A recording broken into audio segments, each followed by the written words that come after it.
ಅಮ್ಮ, ಕೆಲಸ ಮಾಡಿ ಮಾಡಿ ಇವತ್ತು ಯಾಕೋ ನಂಗೆ ಭಾಳ ಸಾಕಾಯ್ತು. ಎಷ್ಟರ ಮಾಡೋದು? 2-3 ದಿನ ಆಯಿತು ಒಂದೇ ಸಮನ ಕೆಲಸ ಮಾಡಕತ್ತನ. ಕುಂದ್ರಾಕ ಒಂದಿಟ್ಟು ಪುರ್ಸತ್ಗೂ ಸಿಗ್ವಾತು. ಹತ್ತಿರಿದ್ದಾಗ ಹೆಂಗೋ ನಡೀತಿತ್ತು, ಆದ್ರೆ ಇವಾಗ ಕುಂದ್ರಾಕ ಆಗ್ವಲ್ದು. ಹೊಟ್ಟೆ ನೋಡಿದ್ರೆ ಸಂಟ ಆಗತೈತಿ. ಈ ಶಗ್ನಿ ಬಡಿಯಾಕ ನನಗೆ ಸಮಾಧಾನ ಇಲ್ದಂಗೆ ಆಗೈತಿ. ಏನು ಮಾಡಲಿ ನಾನು, ಏನು ಮಾಡಲಿ? ಅಲ್ರಿ ಮೀನಾಚಿಗವಿಲ್ಲೇನ್ರಿ? ಮೀನಾಚಿಗ ಅದಾನ ಏನು ಮನ್ಯಾಗಿಲ್ಲ, ಹೊರಗಡೆ ಹೋಗ್ಯಾಡ್ರಿ. ನೀವು ಯಾರಿ? ಏನು ಆಗಬೇಕಾಗಿತ್ತು? ಅದು ಚಿಗವದ ಅನ್ಕೊನಿ, ಸ್ವಲ್ಪ ಕೆಲಸ ಇತ್ತು. ಅದು ಸಂಗಿಂದು ರೊಕ್ಕ ಕೊಡೋದಿತ್ತು. ಅದು ಕೊಡ್ತಾನಂತ ಅಂದಿದ್ಲು. ಇಸ್ಕೊಂಡು ಹೋಗು, ಬಂದ ಇದ್ರೆ ಆತು ಇಲ್ದ್ರೆ ಆತು ಕೊಟ್ಟು ಹೋಗಿರ್ತಾನೆ ಅಂತ ಅಂದಿದ್ಲು. ಅದಕ್ಕಾಗಿ ಅದಾಳ ಅಂತ ಕೇಳಕ್ಕೆ ಬಂದಿದ್ನಿ. ನೀವು ಅವ್ರ ಸಸಿ ಅಲ್ಲ? ನನ್ನ ಮದುವೆ ಆದ್ಲ ನಿಮ್ದಲ್ಲ? ಹೌದು ರೀ, ಕೊಟ್ಟಾರ್ರಿ. ಆದ್ರೆ ಈಗ ನನ್ನ ಕೈ ಶಗ್ನಿ ಐತಿ. ಈಗ ನಿಮ್ದು ಅರ್ಜೆಂಟ್ ಐತ್ರಿ, ಸ್ವಲ್ಪ ಶಗ್ನಿ ಎತ್ತಾಕಿ ಆಮೇಲೆ ಕೊಡ್ಲೇನ್ರಿ? ಈಗ ಆರಾಮ್ ಕೊಡ್ರಿ. ನಾನು ಚಿಗೋನಂತೆ ಸ್ವಲ್ಪ ಕುಂತ ಮಾತಾಡ್ಕೊಂತ ಆಮೇಲೆ ಹೋದ್ರೆ ಆತಂತ ಬನ್ನಿ. ಮತ್ತು ಇಲ್ಲಂತರಿ ನೀವು ಅದರಲ್ಲ ನಮ್ಮನ್ನ ಪರಿಚಯ ಮಾಡ್ಕೊಂಡಂಗೆ ಆಕತ್ತವ್ರಿ. ಮಾಡಿ ನಿಮ್ಮ ಕೆಲಸ ಇಲ್ಲೇ ಕುಂದಿರ್ತೇನೆ ಮಾತಾಡ್ಕೊಂತ. ಸರಿ ಆಯ್ತು ರೀ, ಥ್ಯಾಂಕ್ಸ್ ರೀ. ಹೌದ್ರಿ, ಮೊನ್ನೆ ಮದುವೆ ಆಗಿತ್ತ. ನನ್ನ ಹೆಸರು ಗೊತ್ತಿಲ್ಲೇನ್ರಿ ನಿಮ್ಗೆ? ಅಮ್ಮು ಅಂತೇಳಿ. ಅಮೂಲ್ಯ ರೀ, ಅಮ್ಮು ಅಂತ ಕರೀತಾರೆ ಎಲ್ಲರೂ. ನಿಮ್ಮ ಮದುವೆ ಆಗೈತ್ರಿ? ಹ್ಞೂ ರೀ, ಮದುವೆ ಆಗಿ 2 ಮಕ್ಳು ಅದಾವ ರೀ. ಇದಕ್ಕೆ ನಾವು ಚಿಗೋವು ಹಂಗೆ ಅವಾಗವಾಗ ಬರ್ತಾಳಲ್ಲ, ಸಂಗಿಗೆ ಭೇಟಿಯಾಗಿದ್ಲು, ಭಾಳ ಹಚ್ಕೊಂಡಿದ್ಲು. ಅದಕ್ಕಾಗಿ ಹೋದ್ರೆ ತಡಿ ಸ್ವಲ್ಪ ಕುಂತ ಮಾತಾಡ್ಕೊಂಡು. ಮೈಯಾಗ ಕೆಲಸ ಇದ್ದಿದ್ದೇನೆ ರೀ, ಬರೀ ಕೆಲಸ ಮಾಡಿ ಮಾಡಿ ಮಾಡಿ ಸಾಕಾಗ್ತತ್ಲ. ಅದಕ್ಕಾಗಿ ಒಂದಿಟ್ಟು ಹೊರಗೆ ಅಡ್ಡಾಡಿ ಕುಂತ ಮಾತಾಡಿ ಬಂದ್ರಾಯ್ತಂತೇಳಿ ಬನ್ನಿ. ಹೌದೇನ್ರಿ? ಮತ್ತು ನಿಮ್ಮ ಮಕ್ಕಳು ರೀ? ಅಯ್ಯೋ, ಏನು ಮಾಡ್ತೀರಿ? ಏನು ಮಾಡೋದು? ಮಕ್ಕಳು ಇನ್ನೂ ಗಂಟೆ ಆಗಿಲ್ಲ. ಮದುವೆ ಆಗಿ 8 ವರ್ಷ ಆಯ್ತು. 8 ವರ್ಷ ಆದರೂ ಇನ್ನೂ ಮಕ್ಕಳಿಲ್ಲ. ಏನು ಮಾಡೋದು? ನಮ್ಮ ಮನೆ ಬರೆದಾಗ ಮಕ್ಕಳು ಹುಡ್ತಾವ ಇಲ್ಲ ಅನ್ನುವಂಗೆ ಆಗ್ಬಿಟ್ಟತ್ರಿ. ಅಯ್ಯೋ ಸಾರಿ ರೀ, ನನಗೆ ಗೊತ್ತಾಗಲಿಲ್ಲ. ಅದು ಬಾಯಿ ತಪ್ಪಿ ಕೇಳೀನಿ. ಅಂದರೆ ಹುಡುಗರು ನೀವು ಮದುವೆಯಾಗಿ ಅಂದ್ರಲ್ಲ, ಅದಕ್ಕೆ ಹುಡುಗರು ಆಗಿರ್ಬೋದೇನೋ, ಇಲ್ಲ ಹೊಟ್ಟಿಲಿ ಅದಿರ್ಬೋದೇನೋ ಅಂತ ಹಿಂಗೆ ಅನ್ಕೊನಿ. ಏನು ಅನ್ಕೊಳಕ್ಕೆ ಹೋಗ್ಬೇಡ್ರಿ. ಅಯ್ಯೋ ಅದ್ರಾಗೇನು ಬಿಡ್ರಿ, ಎಲ್ಲರದು ಇದ್ದಿತ್ತನ ಎಲ್ಲರೂ ಅಂತಾರೆ. ಎಲ್ಲರೂ ಯಾವಾಗ ವಾಣಿನಿ ಇನ್ನು ಯಾವಾಗಕ್ಕವ, ಆ ದೇವ್ರಿಗೆ ಹೋಗು, ಅಲ್ಲಿ ದವಾಖಾನ್ಯಾಗ ತೋರಿಸು, ಇಲ್ಲಿ ದವಾಖಾನ್ಯಾಗ ತೋರಿಸು, ಅಲ್ಲಿ ದೇವ್ರಿಗೆ ಹೋಗು, ಆ ಕಾಯಿ ಕಟ್ಟು, ಇಲ್ಲಿ ದೇವ್ರಿಗೆ ಹೋಗು, ಇದನ್ನು ಮಾಡು, ಅಲ್ಲಿ ಉಡಿ ಹಾಕ್ಸ್ಕೊ, ಇಲ್ಲಿ ಉಡಿ ಹಾಕ್ಸ್ಕೊ ಅಂತ ಎಲ್ಲರೂ ಹೇಳ್ತಾರೆ. ಏನು ಮಾಡಿದ್ರಿ? ಆದ್ರೆ ಇನ್ನೂ ಮಟನ್ ಇಲ್ಲನ ವಾಲು. ನಾನು ಏನಂತ ತಪ್ಪು ಮಾಡ್ಯಾನ ಏನು ನನಗಂತೂ ಒಂದು ತಿಳಿವಾಲ್ತ್ರಿ. ಎಲ್ಲ ಈಗೀಗ ಕರೆಕ್ಟಾಗಿ ಆಗ್ತತ್ರಿ ಒಂದೊಂದು ಸರಿ, ಆದ್ರೆ ನಿಲ್ವಲ್ರಿ. ಹೌದ್ರಿ, ನಿಮ್ಗೆ ಏನು ಪ್ರಾಬ್ಲಮ್ ಇರ್ಬೋದು? ಏನಾದರೂ ಪೀರಿಯಡ್ ಪ್ರಾಬ್ಲಮ್ ಏನ್ರಿ ನಿಮ್ಗೆ? ಅದ ಇತ್ತು ರೀ.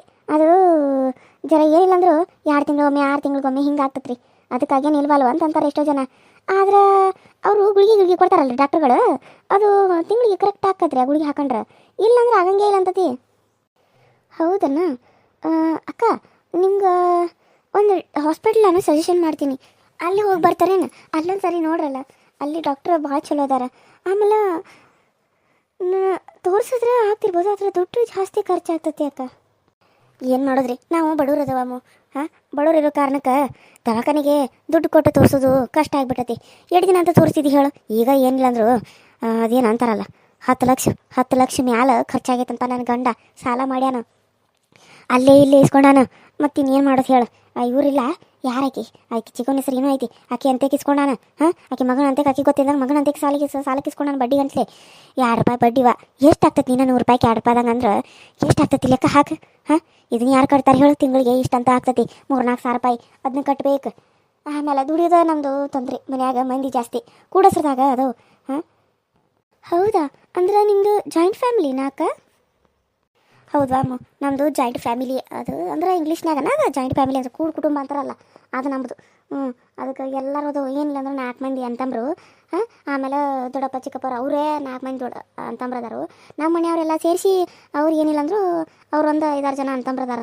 ನಮ್ಮವರ ಮತ್ತು ಚಿಕ್ಕಪ್ಪನ ಮಕ್ಕಳು ದೊಡ್ಡಪ್ಪನ ಮಕ್ಕಳು ಇವರೆಲ್ಲ ಸೇರಿಸಿ ಏನಿಲ್ಲ ಅಂದರು ಒಂದು 16-20 ಜನ ಇರ್ತಿದ್ದು ಮನ್ಯಾಗ. ಎಲ್ಲರೂ ಈಗ ಒಂದೊಂದು ರೂಮ್ನಾಗ ಅದಾರ ಬಿಡು. ಇದ್ರೂ ಅದೇನು ಅನಿಸತಿ. ಮತ್ತು ಒಂದೇ ಮನ್ಯಾಗನಲ್ಲ, ಒಬ್ರು ಏನಾರ ತೊಗೊಂಡ್ರೆ ಒಬ್ರಿಗೆ ಕಷ್ಟ. ಎಲ್ಲರಿಗೂ ಮಕ್ಕಳು ಯಾವ, ನನಗೆ ಇನ್ನೂ ಮಕ್ಕಳಾಗಿಲ್ಲ. ಎಲ್ಲರೂ ಅಂತಾರೆ ಇನ್ನೊಂದು ಮದುವೆ ಆಗಿ ನೀನು ಅಂತೇಳಿ ಅವನಿಗೆ, ನನ್ನ ಗಂಡಗೆ. ಆದ್ರೆ ಅವನು ನನ್ನ ಭಾಳ ಪ್ರೀತಿ ಮಾಡ್ತಾನೆ, ಹಾಗಾಗಿ ಇನ್ನೊಂದು ಮದುವೆ ಹಾಕವನು ಒಲ್ಲ ಅಂತಾನಷ್ಟೆ. ಹೌದನಕ್ಕ.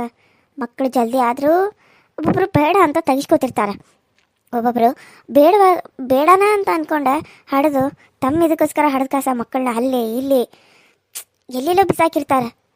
ಮಕ್ಕಳು ಬೇಕು ಬೇಕು ಬೇಕು ಅಂತ ಬೇಡವ್ರಿಗೆ ಮಕ್ಕಳು ಆಗ್ತಿರಂಗಿಲ್ಲ. ಮಕ್ಕಳಾದ್ಮೇಲೆ ಸಾಕೋದು ಕಷ್ಟ ಅನ್ನೋದು ಗೊತ್ತಿರ್ತತಿ. ಆದ್ರೆ ಮಕ್ಕಳಿಲ್ಲ ಜೀವನ ಹೆಂಗೆ ಮಾಡೋದು? ಮಕ್ಕಳಿದ್ರೆ ಹೆಂಗಾದರೂ ಮಾಡ್ಬೋದು, ಅದ ಮಕ್ಕಳಿಲ್ಲ ಅಂದ್ರೆ ಹೆಂಗೆ ಮಾಡೋಕ್ಕಾಗ್ತತಿ ಅಂತ ಒಂದು ಕಡೆ ಅನಿಸ್ತತಿ. ಅಕ್ಕ, ನಾನೊಂದು ಮಾತು ಹೇಳ, ಮಕ್ಕಳು ಇರಲಿ ಇಲ್ಲದೇ ಇರಲಿ, ಗಂಡ ಹೆಂಡತಿ ಅನ್ನೋ ಪ್ರೀತಿ, ಗಂಡ ಹೆಂಡತಿ ಸಂಬಂಧ ಯಾವಾಗಲೂ ಒಂದಾಗಿದ್ರೆ ಯಾವ ಪ್ರೀತಿನೂ ಬೇಕಾಗಿಲ್ಲ ಅಕ್ಕ. ಆಗುತ್ತೆ ಅಕ್ಕ, ನೀವೇನು ಅಂದ್ಕೊಳ್ಳೋಂಗಿಲ್ಲ ಅಂದ್ರೆ ನಾನು ಒಬ್ಬರ ಹತ್ರ ನಿಮ್ಮನ್ನ ಕರ್ಕೊಂಡು ಹೋಗ್ತೀನಿ. ಅವರು ಚೆಕ್ ಮಾಡಿ ನೋಡ್ತಾರೆ, ಅದೇನು ದುಡ್ಡು ಐತಲ್ಲ ಅದನ್ನು ಬೇಕಿದ್ರೆ ನೀವು ಆಮೇಲೆ ಅವ್ರಿಗೆ ಇದ್ದಾಗಿದ್ದಾಗ ಕೊಟ್ಕೋಬೋದು. ಅವರು ಭಾಳ ಅಂದ್ರೆ ಭಾಳ ಚಲೋ ಅದಾರ. ಈಗ ಹೆಂಗೋ ಸಂಘದು ಮಾಡಿರಲ್ಲ, ಇದ್ರಾಗಿಂತ ದುಡ್ಡದು ಬಂದ್ರೆ ನೀವು ಅವ್ರಿಗೆ ಕೊಟ್ಕೊಳ್ರಿ. ಅವರು ಭಾಳ ಚಲೋ ಅದಾರ, ನಿಮ್ಗೆ ಗ್ಯಾರಂಟಿ ಮಕ್ಳು ಆಗೇ ಆಗ್ತಾವಕ್ಕ. ಹೌದಾ? ಹಂಗಾದ್ರೆ ಎಷ್ಟು ಖರ್ಚಾಗಿ ಹಾಕಿರ್ಬೋದು ಅಜ್ಜಮಾಸ್ ಅಂದ್ರೆ? ಏನಿಲ್ಲ ಅಂದರೂ ಒಂದು 10,000 ಮಟ ಅಷ್ಟೇ ಅಕ್ಕ, ಲಕ್ಷ ಗಂಟ್ಲೆ ಏನು ಹೋಗಲ್ಲ. ಡಾಕ್ಟ್ರು ಮಾತ್ರ ತುಂಬ ಒಳ್ಳೆಯವರು. ಅದೇನಿಲ್ಲ, ಎಲ್ಲ ಟೆಸ್ಟ್ ಮಾಡ್ತಾರೆ, ಆಮೇಲೆ ನೋಡ್ತಾರೆ, ಆಗ್ತಾವಂದ್ರೆ ಆಗ್ತಾವ, ಇಷ್ಟು ದಿನದಾಗ ನಿಮ್ಗೆ ಮಕ್ಳು ಆಗ್ತಾವ, ಇಷ್ಟು ವರ್ಷದಾಗ ನಿಮ್ಗೆ ಮಕ್ಳು ಆಗ್ತಾವ ಅಂತ ಹೇಳ್ತಾರೆ. ಇಲ್ಲಂತಂದ್ರೆ ಅವ್ರು ಹೇಳೇ ಬಿಡ್ತಾರೆ, ಇಲ್ಲ ನಿಮಗೆ ಮಕ್ಳು ಆಗಂಗಿಲ್ಲ. ಮತ್ತು ಇಬ್ಬರು ಗಂಡ ಹೆಂಡತಿ ಹೋಗ್ಬೇಕಕ್ಕ ಚೆಕಪ್ ಮಾಡಿಸ್ಕೊಳಕ್ಕೆ. ಅವ್ರನ್ನೂ ಚೆಕ್ ಮಾಡ್ತಾರೆ, ನಿಮ್ಮನ್ನೂ ಚೆಕ್ ಮಾಡ್ತಾರೆ. ಸಮಸ್ಯೆ ಯಾರಂತ್ರ ಐತೆ ಅಂತೇಳಿ ಪಕ್ಕ ಗೊತ್ತಾಗ್ತತಿ. ಅಂದ್ರೆ ಇವಾಗ ನೀವು ಅನ್ನ ಚೆಕ್ ಮಾಡ್ಸ್ಯಾರೇನು? ಹಾಂ ಅಮ್ಮ, ಅವರು ಚೆಕ್ ಮಾಡ್ಸ್ಯಾರಮ್ಮ. ಆದ್ರೆ ಅವ್ರದ್ರಾಗ ಏನೂ ತೊಂದರೆ ಇಲ್ಲ ಅಂತಂತಾರೆ, ನಂದಾಗ ತೊಂದರೆ ಐತೆ ಅಂತ ಅಂತಾರೆ. ಅದ ಇದ್ರ ಸಮಸ್ಯೆನ ಅಂತಾರೆ. ಮತ್ತು ಅವು ಹೊಟ್ಟೆಯಾಗೇನೋ ಎಗ್ಗಿರ್ತಾವಂತಲ್ಲ, ಆ ಎಗ್ಗು ಸಣ್ಣ ಅದಾವಂತ, ಅವು ಬೆಳವಣಿಗೆ ಆಗವಲ್ವಂತ. ಅವು ಬೆಳವಣಿಗೆ ಆಗುವಂಗೆ ಅದಕ್ಕೂ ಗುಳಿಗೆ ಕೊಡ್ತಾವ ಅಂದಿದ್ರು. ಹ್ಞೂ ಅಂತ ತೊಗೊನಿ. ಆದ್ರೆ ಅದು ತೊಗೊಂಡ್ರೂ ಏನೂ ಆಗಲಿಲ್ಲ, ಮೈ ಉಬ್ಕೊಂತ ಹೊರತು ಮಕ್ಕಳಂತೂ ಆಗಲಿಲ್ಲ. ಎಲ್ಲ ಕಡೆ ತೋರ್ಸೇನು, ನೀ ಹೇಳಿದ ಕಡೆ ಒಂದು ಕಡೆ ತೋರ್ಸನು. 10,000 ರೂಪಾಯಿ ಅಂತೀಯಲ್ಲ, ಅವು ಒಂದು ಕಡೆ ಇಸ್ಕೊಂಡು ಬರ್ತಾನೆ ಹೋಗಿ. ಇಲ್ಲ ಇದ್ದಿದ್ದು ಬಂಗಾರ ಮಾರ್ತಾನೆ. ನನಗೆ ಒಂದು ಯಾವ್ದಾರ ಆಗಲಿ ಒಂದು ಮಗು ಬೇಕು. ಎಲ್ಲರ ಕಡೆಯಿಂದ ಬಂಜಿ ಬಂಜಿ ಅಂತ ಅನಿಸ್ಕೊಳಕ್ಕೂ ಆಗಲ್ದು. ಮುಂದೆ ಯಾರು ಅನ್ನಂಗಿಲ್ಲ, ಹಿಂದೆ ಆಡ್ಕೊಂಡಾಗತ್ತ ಸಂಬಂಧಿಕರದಾಗ. ಇದಕ್ಕೇನು ಮಕ್ಕಳು ಆಗಂಗಿಲ್ಲ, ಇದಕ್ಕೆ ಅದಕ್ಕೆ ಬೇಕು ಆಸ್ತಿ ತೊಗೊಂಡು ಏನೋ ಉಪಕಾರ ಹಾಕಿ ನೆಕ್ತಾಳೇನಕ್ಕೆ ಅಂತ ಬೈತಾರೆ. ಏನು ಮಾಡೋದು? ಈ ಕಡೆ ಅದೇನೋ ಅಂತಾರಲ್ಲ, ಗಂಟ್ಲಾಗಿಟ್ಕೊಂಡ್ರೆ ನುಂಗಕ್ಕೂ ಆಗಂಗಿಲ್ಲ, ಉಗಳಕ್ಕೂ ಆಗಂಗಿಲ್ಲ ಅಂಥ ಪರಿಸ್ಥಿತಿ ಆಗಿಬಿಡ್ತತಿ. ಹಂಗೆ ಆಗಿಬಿಟ್ಟತಿ ನನ್ನ ಪರಿಸ್ಥಿತಿ. ಹೇಳ್ತಾನೆ ಮನೆಯವ್ರು ಕೇಳ್ತಾನ, ನೀನು ಯಾವಾಗ ಹೋಗೋಣಂತಿ ಅವಾಗ ಹೋಗೋಣಂತ. ಒಬ್ಬರಿಗೆ ಒಳ್ಳೇದಾಗ್ತಿತ್ತಂದ್ರೆ ನಾನು ಈಗ ಬರೋಕ್ಕೂ ತಯಾರದನಕ. ಆದರೆ ಡಾಕ್ಟ್ರ್ ಅದಾರೆಲ್ಲ ಗೊತ್ತಿರಂಗಿಲ್ಲ, ನಾನು ಫೋನ್ ಮಾಡಿ ಕೇಳ್ಕೊಂಡೆ ನಿನಗೆ ತಿಳಿಸ್ತೇನೆ, ಆಮೇಲೆ ಹೋಗಿ ಬರೋಣಂತ. ನಿನಗೆ ಮಕ್ಕಳು ಆಗೇ ಆಗ್ತಾವನ್ನೋದು ನನ್ನ ಒಂದು ಮನಸ್ಸಿನ ಭಾವನೆ, ನಾನು ಹೇಳಕತ್ತೇನೆ. ಆದ್ರೆ ಅದು ದೇವ್ರ ಇಚ್ಛೆ, ಏನು ಮಾಡೋಕ್ಕಾಗತ್ತೆ? ಹೆಂಗಾಗುತ್ತೋ ಹಂಗೆ ನೀನು ಧೈರ್ಯವಾಗಿರಕ್ಕ.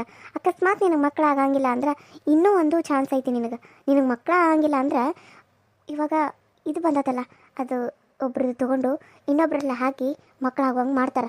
ಅದಕ್ಕೆ ಲಕ್ಷ ಗಂಟ್ಲೆ ಖರ್ಚಾಗ್ತತಿ. ಅದು ನಿಮ್ಮ ಗಂಡಂದ ನಿಮಗೆ ತೊಗೊಂಡು ಹಾಕಿದ್ರೂ ಏನಿಲ್ಲ ಅಂದರೂ ಆಕತಿ ಖರ್ಚು, ಅದನ್ನು ಮಾಡ್ಬೋದು. ನಿಮ್ಗೆ ಮಕ್ಕಳು ಬೇಕಾ ಅಂತಂದ್ರೆ ನೀವು ಮಾಡ್ಬೋದು. ಇಲ್ಲ ದೇವ್ರನ್ನ ಬಿಡ್ಕೋ ಅಕ್ಕ, ನೀನು ನಂಬು. ನೀನು ನಂಬಿರೋ ದೇವರು ಯಾವತ್ತೂ ನೀನು ಕೈ ಬಿಡಂಗಿಲ್ಲ. ನೀನು ಅಂದ್ಕೊಂಡಂಗೆ ನಿನಗೆ ಮಕ್ಕಳಾಗೇ ಆಗ್ತಾವೆ. ನಾನೊಂದು ದೇವಸ್ಥಾನಕ್ಕೂ ಹೇಳ್ತೇನೆ, ಅಲ್ಲಿ ಹೋಗಿ ನೀನು ಕೇಳಬೇಕು. ಇಲ್ಲಿ ಡಾಕ್ಟ್ರನ್ನ ಕೇಳಿದ ಮೇಲೆ ಅಲ್ಲಿ ಹೋಗಿ ಕೇಳು. ಅಲ್ಲಿ ಹೋಗಿ ನೀನು ಕೇಳಿದ ಮೇಲೆ ಅವ್ರು ನಿನಗೆ ಗುಡಿ ತುಂಬಿದ ಮೇಲೆ ನಿನಗೆ ಮಕ್ಕಳಾಗಲಿಲ್ಲ ಅಂದ್ರೆ ನೀನು ಬಂದು ನನಗೆ ಹೇಳಕ್ಕ, ನನಗೆ ಹೇಳು. ನಿನ್ನಂಥ ತಂಗಿ ಸಿಕ್ಕಿರೋದು ನನಗೆ ಭಾಳ ಖುಷಿ ಆಯ್ತು. ನನ್ನ ಜೀವನದಾಗ ಇಂಥ ಒಬ್ಬ ಒಳ್ಳೆ ಗೆಳತಿ ಆಗಲಿ ತಂಗಿನಾಗಲಿ ನಾನು ನೋಡಿರಲಿಲ್ಲ. ಅಲ್ಲ, ಬಂದ ತಕ್ಷಣ ಯಾರು ಇಷ್ಟು ಚಂದ ಮಾತಾಡ್ತಾರೆ, ಮಾತಾಡಿದ ಮೇಲೂ ಯಾರು ಇಷ್ಟು ಚಲೋ ಎಲ್ಲ ಒಳ್ಳೆ ಕೆಲಸಗಳನ್ನ ಮಾಡ್ತಾವಂತ ಹೇಳ್ತಾರೆ. ಆದ್ರೆ ನೀನು ಎಷ್ಟು ಒಳ್ಳೆಕಿ, ನಿನ್ನ ಮನಸ್ಸು ಎಷ್ಟು ಒಳ್ಳೆಯದು. ನಿನ್ನಂತಾಕಿ ನಮ್ಮ ಮೀನಾ ಚಿಗವು ಸಿಕ್ಕಿದ್ದ ಅದೃಷ್ಟ ಮಾಡ್ಯಾಳ. ಮೀನಾ ಚಿಗು ನಿನ್ನಂಥ ಮನೆ ಸಸಿ ಸಿಕ್ಕಾಳಲ್ಲ, ಅದಕ್ಕೆ ಹಣೆ ಬರೆದಾಗ ಎಲ್ಲಿ ಹೋಗಬೇಕು ಅಂತಿರ್ತತಿ ಅಲ್ಲೇ ಬರ್ತೀವಕ್ಕ. ನಮ್ಮ ಹಣೆ ಬರೆದಾಗ ನಮಗೆ ಯಾವಾಗ ಆಗಬೇಕು ಅಂತಿರ್ತತಿ ಅವಾಗ ಆಗ್ತತಿ. ನಮ್ಮದು ಏನು ಪ್ಲ್ಯಾನಿಂಗ್ ಕ್ಲೀನಿಂಗ್ ಅಂತ ಏನಿಲ್ಲ, ಯಾವಾಗ ಆಗುತ್ತಾ ಆಗಲಿ. ಆದರೆ ಒಂದು ಪಾಪ ಆದರೆ ಸಾಕು. ಆಮೇಲೆ ನಾನು ಇನ್ನೂ ಕಲಿಬೇಕು. ಸ್ವಲ್ಪ ಅದನ್ನು ಪೆಂಡಿಂಗಲ್ಲಿ ಇಟ್ಟೇನಿ. ಅತ್ತಿ ಅಂದರು ಇವಾಗ ಮದುವೆ ಆಗೈತಿ, ಇವಾಗ ಬೇಡ, ಸ್ವಲ್ಪ ದಿನ ಹೋಗಲಿ, ನೀನು ಆಮೇಲೆ ಕಂಟಿನ್ಯೂ ಮಾಡು, ಮನೆಗೆ ಓದ್ಕೋ ಅಂತ ಹೇಳಿದ್ದಾರೆ. ಅದಕ್ಕೆ ಮನೆಯಾಗ ಓದ್ಕೋತಿರ್ತೀನಿ. ಇವಾಗ ಅವರು ಇಲ್ಲಲ್ಲ, ಕೆಲಸ ತುಂಬ ಜಾಸ್ತಿ ಆಗೈತಿ. ಒಬ್ಬಾಕಿಗೆ ಎಲ್ಲ ಕೆಲಸ ಮಾಡಿದ್ರಾಗ ಸುಸ್ತಾಗ್ಬಿಟ್ಟೈತಿ, ಅಂಥದ್ರಾಗ ಹುಷಾರು ಬೇರೆ ಇಲ್ಲ. ಯಾಕೋ ಗೊತ್ತಿಲ್ಲ, ಸ್ವಲ್ಪ ಮೈಕೈ ನೋವು ಅಂತ ಅನ್ಸತಿ. ಕೆಲಸ ಜಾಸ್ತಿ ಆಗ್ತೈತಲ್ಲ, ಅದಕ್ಕೆ ಇರ್ಬೋದು. ಹೌದು, ಆಕಿನ ಹಂಗೆ ಚಿಗವನು ಮನೆ ಬಿಟ್ಟು ಹೊರಗೆ ಬರಂಗಿಲ್ಲ. ನಂದು ಕೆಲಸ ಯಾವ, ನಂದು ಕೆಲಸ ಅಂತ. ಅದಕ್ಕೆ ನಾನು ಯಾರ ಮನೆಗೆ ಇರ್ತೈತೆ ನಿಮ್ಮ ಮನೆಯಾಗ ಅಷ್ಟೇ ಇರ್ತದೆ ಸಿಗೋ ಕೆಲಸ. ನಮ್ಮ ಮನೆಗೆಲ್ಲ ಇರಂಗಿಲ್ಲೇನು? ನಮ್ಮ ಮನೆಗೂ ಹಾರೇ ಎಷ್ಟು ಇರ್ತೈತೆ, ಮತ್ತು ನಾವು ಹೊಲಕ್ಕೆ ಬೇರೆ ಹೋಗ್ತೇವೆ. ನೀನು ಬರೀ ಮನೆಗೆ ಮಾಡ್ಕೊಳಕ್ಕೆ ಅಳ್ತಿಲ್ಬೇ ಅಂತಂತಿದ್ದು ನಾವು. ಈಗ ನೀನು ಹಂಗೆ ಅನ್ನಕತ್ತಿ ನೀವು.